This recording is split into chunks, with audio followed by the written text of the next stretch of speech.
Tasawuf adalah cabang dalam Islam yang menekankan pengembangan spiritualitas dan hubungan pribadi dengan Allah. Dalam bahasa etimologi, terdapat beberapa interpretasi tentang asal kata tasawuf. Menurut Harun Nasution, ada 5 istilah terkait asal kata tasawuf. 1. Sofa atau suci. Disebut sofa atau suci karena menekankan kesucian batin kaum sufi dan kebersihan tindakan serta keikhlasannya. 2. Sof atau barisan. Karena kaum sufi dikenal memiliki imam yang kuat, jiwa yang bersih, ikhlas, dan senantiasa memilih barisan yang paling depan dalam salat berjamaah. 3. Theosofi. Dalam bahasa Yunani, Theo berarti Tuhan, Sophos berarti hikmah, ilmu yang tinggi dan dalam, mengacu pada hikmah atau kearifan ketuhanan. 4. Sufah atau serambi tempat duduk, merujuk pada serambi Masjid Nabawi di Madinah yang disediakan untuk orang-orang yang belum memiliki tempat tinggal dari kalangan muhajirin di masa Rasulullah SAW. Mereka dipanggil ahli sufah atau pemilik serambi karena di serambi masjid itulah mereka bernaung. 5. Suf atau bulu domba. Hal ini disebabkan kaum sufi sering menggunakan pakaian dari bulu domba yang kasar sehingga simbol keindahan hati mereka. Untuk menghindari sikap sombong, menenangkan jiwa, serta meninggalkan usaha-usaha yang bersifat duniawi. Jadi, tasawuf dapat dianggap sebagai suatu ilmu untuk mengetahui bagaimana cara menyucikan jiwa, menjernihkan akhlak, membangun zahir dan batin untuk memperoleh kebahagiaan yang abadi. Imam Junaid al-Baghdadi. Biografi. Abu Qasim al-Junaid al-Baghdadi atau lebih dikenal sebagai al-Junaid al-Baghdadi adalah seorang sufi dan pedagang yang lahir di Nihrawan, Persia. Dia belajar tasawuf dari pamannya, yaitu Syashari al-Saqati dan al-Harith al-Muhasibi. Al-Junaid dikenal sebagai anak yang cerdas dan cepat belajar. Meskipun menjadi seorang pedagang, dia tetap menjalankan ibadah dengan tekun, bahkan melakukan 400 rakaat sholat dalam sehari semalam. Meskipun kaya, dia hidup sederhana dan banyak menyumbangkan hartanya kepada yang membutuhkan. Al-Junaid lebih suka mengajar dan berdiskusi daripada menulis buku, dan sebagai pesan pendapatnya dapat dikemukakan dalam karya-karya muridnya. Dia diakui sebagai imam oleh banyak muridnya. Al-Junaid wafat pada tahun 298 Hijriah atau 910 Masehi dan dimakamkan di Baghdad dekat makam pamannya, yaitu Syahri al-Saqati. Inti ajaran tasawuf, Al-Junaid mempersembahkan tasawuf sebagai suatu kebijaksanaan dalam menjalani kehidupan manusia. Baginya, orang yang memiliki pemahaman yang mendalam terkait tentang kebenaran spiritual adalah orang yang tidak terkait oleh batasan waktu. Konsep ma'rifatnya dibagi menjadi 2 bagian, yakni ma'rifat ta'aruf yang melibatkan pemahaman Allah yang diberikan kepada manusia tentang dirinya dan aspek-aspek yang menyerupainya. Dan ada juga ma'rifat ta'rif yang berkaitan dengan pengetahuan Allah tentang tanda-tanda kekuasaannya di dalam semesta dan dalam diri manusia. Al-Junaid memandang ma'rifat sebagai pencapaian yang hanya diperoleh melalui proses pemurnian hati yang dapat dicapai melalui makamat, stasiun-stasiun spiritual dan ahwal, keadaan-keadaan spiritual. Namun ia menegaskan bahwa makrifat tidak akan terwujud tanpa kesadaran akan tauhid yang sempurna.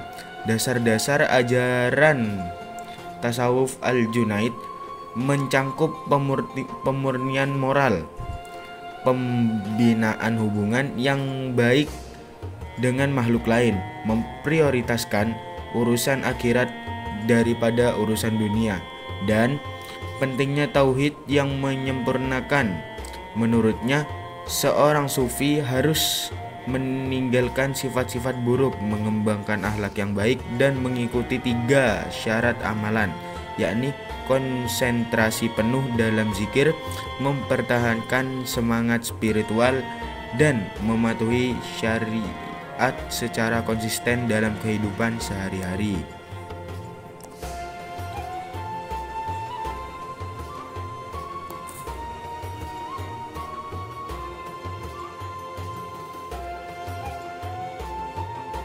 Rabi'ah Al-Adawiyah. Biografi. Rabi'ah binti Ismail Al-Adawiyah Al-Basiriyah Al-Qaisiyah lahir sekitar tahun 95 Hijriah atau 715 Masehi atau 99 Hijriah atau 717 Masehi di dekat kota Basrah, Irak. Dia lahir dari keluarga miskin sebagai anak keempat dari 4 bersaudara. Pada usia dini dia dijanjikan oleh Nabi Muhammad dalam mimpi kepada ayahnya bahwa dia akan menjadi seorang wanita mulia yang banyak orang akan mengharapkan syafaatnya. Setelah kehilangan kedua orang tuanya, Rabi'ah dan saudara-saudaranya menjadi yatim piatu. Mereka hidup dalam kemiskinan dengan Rabi'ah bekerja sebagai penarik perahu di Sungai Dajjal. Ketika Basrah mengalami bencana alam, Rabi'ah terpisah dari saudara-saudaranya dan akhirnya diculik dan dijual sebagai budak. Namun, karena kezuhudannya dan doanya yang gigih, dia akhirnya dibebaskan ketika cahaya terang muncul di atas kepalanya saat berdoa. Setelah dibebaskan, dia menolak tawaran untuk tinggal bersama mantan majikannya dan memutuskan untuk hidup mengembara di padang pasir, mengabdikan hidupnya hanya untuk ibadah. Rabi'ah terkenal sebagai seorang sufi besar dengan syair-syair cintanya yang indah. Dia sering dikunjungi oleh tokoh-tokoh sufi terkenal seperti Malik bin Dinar, Sufyan As-Sauri, dan Syakik Al-Balkhi. Meskipun demikian, saat kesehatannya menurun, dia menolak bantuan dan menyatakan kesiapannya untuk meninggal. Rabi'ah wafat di Basrah pada tahun 185 Hijriah atau 801 Masehi. Inti ajaran tasawuf. Rabi'ah Adawiyah membawa corak unik dalam tradisi tasawuf dengan fokusnya pada konsep mahabbatullah atau cinta kepada Allah. Ia mengungkapkan 2 aspek cinta ilahi, yaitu cinta karena diriku atau cinta yang berasal dari hamba kepada Allah, dan cinta karena dirimu atau cinta yang berasal dari Allah kepada hambanya.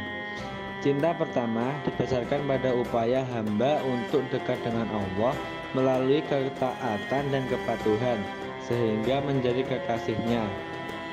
Setelah mencapai keberhasilan ini, hamba merasakan pengalaman baru, yaitu cinta karena dirimu, di mana tabir antara hamba dan Tuhan terbuka, dan hamba dapat menyaksikan keagungan Allah melalui mata hati. Tasawuf yang diamalkan oleh Rabi'ah termasuk dalam tasawuf irfani yang menekankan pengalaman mistis dan penyingkapan kebenaran spiritual. Konsep mahabbah yang diajarkan oleh Rabi'ah adalah cinta yang tulus dan ikhlas tanpa mengharapkan imbalan dari Allah. Puisi cinta Rabi'ah sering dikutip oleh para sufi sesudahnya, menunjukkan pengaruh dan nilai ajarannya. Al-Ghazali memberikan interpretasi tentang 2 aspek cinta yang diajarkan oleh Rabi'ah, menghubungkan mereka dengan cinta karena Allah di dunia dan cinta karena keindahan dan keagungannya yang tersingkap kepada hambanya. Ini mencerminkan kelebihan dan kedalaman pengalaman spiritual dalam mencintai Tuhan menurut tradisi tasawuf. Biografi dari Imam Al-Ghazali. Zainuddin Abu Hamid Muhammad bin Muhammad Al-Ghazali lahir di kota Tus pada tahun 450 Hijriah. Ayahnya seorang pengrajin kain, meninggal ketika Zainuddin masih muda, meninggalkannya dan saudaranya, Ahmad, kepada seorang teman yang memelihara mereka. Ayah mereka adalah seorang fakir yang soleh, sangat menginginkan anak-anaknya menjadi cendekiawan agama. Zainuddin dan Ahmad belajar dengan tekun dan mendapat pendidikan dari seorang sufi setelah harta peninggalan ayah mereka habis. Zainuddin kemudian melanjutkan studinya di madrasah di Tus dan kemudian di Jurjan, di mana dia menulis buku At-Ta'liqat. Dia terus belajar dan dinisabur di bawah bimbingan Imam Haramain Al-Juwaini hingga diangkat menjadi pengajar di madrasah di Baghdad. Di sini dia memperluas pemikirannya dan menulis karya-karya penting seperti Ihya Ulumuddin. Meskipun produktif dalam menulis dan mempelajari ilmu agama, Zainuddin tidak kehilangan sisi kezuhudan dan spiritualitasnya. Dia meninggalkan Baghdad untuk mendirikan Zawiyah Sufiyah di Tus, di mana dia membimbing orang-orang dalam tasawuf. Pada akhir hidupnya, dia menuntut ilmu hadis dan berkumpul dengan ahlinya. Zainuddin Al-Ghazali meninggal pada tahun 505 Hijriah di kota Tus, meninggalkan warisan intelektual yang luar biasa, termasuk karya monumentalnya Ihya Ulumuddin. Imam Al-Ghazali, inti ajaran tasawuf. Sebelum memasuki jalur sufisme, Al-Ghazali menjalani perjalanan intelektual yang luas, mencakup bidang fikih, filsafat, ilmu kalam, dan akhirnya tasawuf. Baginya para sufi adalah orang-orang yang telah menemukan jalur yang benar karena mereka menggabungkan pengetahuan dengan tindakan, memiliki tujuan yang tulus, dan merasakan kedamaian dan kepuasan karena mendapat pencerahan dari Allah. Al-Ghazali menyatakan bahwa pengetahuan yang diperoleh oleh para sufi dapat mengatasi hambatan-hambatan jiwa dan membersihkan moral mereka, membawa mereka pada keterikatan hati kepada Allah. Seorang murid yang mengikuti jalan sufisme harus hidup dengan konsistensi, menyendiri, diam, menahan lapar, dan tidak tidur pada malam hari untuk membina hatinya Menyendiri membantu membersihkan hati dari pengaruh dunia. Diam digunakan untuk mengasah pikiran, memupuk kerendahan hati, dan mendekatkan diri kepada Allah. Sementara lapar dapat mencerahkan hati dan tetap berjaga di malam hari, bertujuan untuk membersihkan dan mencerahkan pikiran. Praktek tasawuf yang diamalkan oleh Al-Ghazali termasuk dalam kategori tasawuf akhlaki yang menekankan perbaikan karakter dan moral. Al-Ghazali membedakan tasawuf menjadi dua jenis, yaitu ilmu muamalat dan ilmu mukasyafah. Ilmu muamalat membahas tentang keadaan hati, baik yang terpuji maupun tercela. Sementara ilmu mukasyafah tidak dapat diungkapkan secara langsung dan hanya dapat disampaikan secara simbolis, tidak boleh diungkapkan kepada sembarang orang. Tujuan utama tasawuf bagi Al-Ghazali adalah kedekatan hati dengan Allah atau fana bi al-kulliyati fillah, di mana seseorang tidak lagi melihat kecuali Allah, yang disebut sebagai kesaksian batin. Perjalanan menuju puncak ini disebut suluk dan salik atau pelaku suluk akan berhasil jika hatinya telah disucikan dan memiliki tekad sebelum memulai perjalanan dan melewati tahapan-tahapan spiritual yang disebut manazil. Al-Ghazali juga mencantumkan 8 makom sufisme dalam Ihya. Di antaranya adalah taubat, sabar, syukur, roja, khauf, zuhud, tawakal, dan mahabbah. Cinta dianggap sebagai makam tertinggi yang menghasilkan rindu, kedekatan, keintiman, dan kerelaan.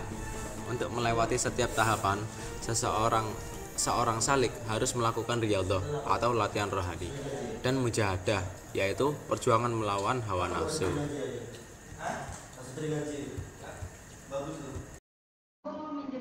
Biografi dari Syekh Abdul Qadir Al-Jailani. Syekh Abdul Qadir Al-Jailani lahir di Kampung Jilan pada pertengahan bulan Ramadan tahun 471 Hijriah dan dibesarkan oleh ibunya yang memiliki karomah dan ahwal yang luar biasa.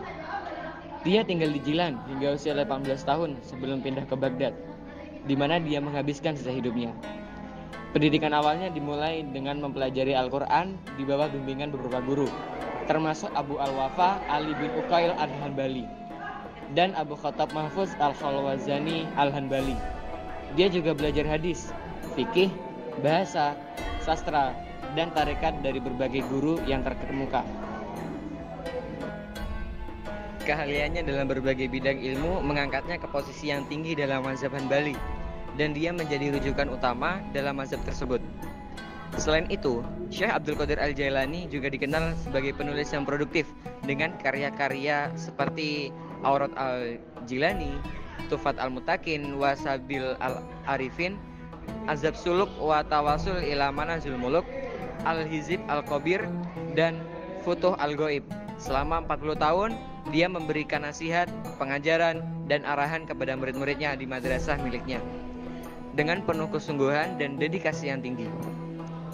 Dia memiliki banyak murid terkenal, termasuk Abu Ali Hasan bin Muslim bin Abi Al-Jud Al-Farisi Al-Iraqi, Al-Qutwah Al-Arif Abu Abdillah Muhammad bin Ali Ali bin Qayyid Al-Awani, dan Qadi Ad-Dayyar Al-Misriyah Al-Imam Az-Zahid Abu Al-Qasim Abdul Malik. Inti ajaran tasawuf Syekh Abdul Qadir Al-Jailani. Syekh Abdul Qadir Al-Jailani dikenal sebagai Sultan Al-Auliya atau Raja para Wali. Di kalangan dunia tasawuf meraih kedudukan yang mulia karena akhlaknya yang terpuji, pengalaman spiritual dan karomah yang dimilikinya. Ia dikenal karena keramatnya yang tercatat secara mutawatir atau dipercayai secara massal oleh umat Islam. Tasawuf yang dikembangkan oleh beliau adalah tasawuf akhlaki yang menitik beratkan kepada perbaikan akhlak, pencarian hakikat kebenaran, dan upaya mencapai makrifat kepada Allah. Beliau berhasil memadukan syariat dan hakikat secara harmonis dengan tetap mengutamakan pedoman Al-Quran dan hadis. Syekh Abdul Qadir Al-Jailani menekankan pentingnya menjaga konsistensi dengan prinsip-prinsip syariat Islam dalam mengaruhi perjalanan spiritual. Ia menegaskan bahwa segala hakikat spiritual haruslah berpijak pada prinsip-prinsip syariat, dan menekankan bahwa segala bentuk penyimpangan dari prinsip-prinsip ini adalah kesesatan. Beliau menyarankan agar setiap individu mengembangkan dirinya dengan dua alas, yaitu Kitabullah atau Al-Quran dan Sunnah Rasulullah SAW, dengan Rasulullah sebagai teladan dan pengajar yang membimbing menuju Allah. Syekh Abdul Qadir Al-Jailani. Inti ajaran tasawuf.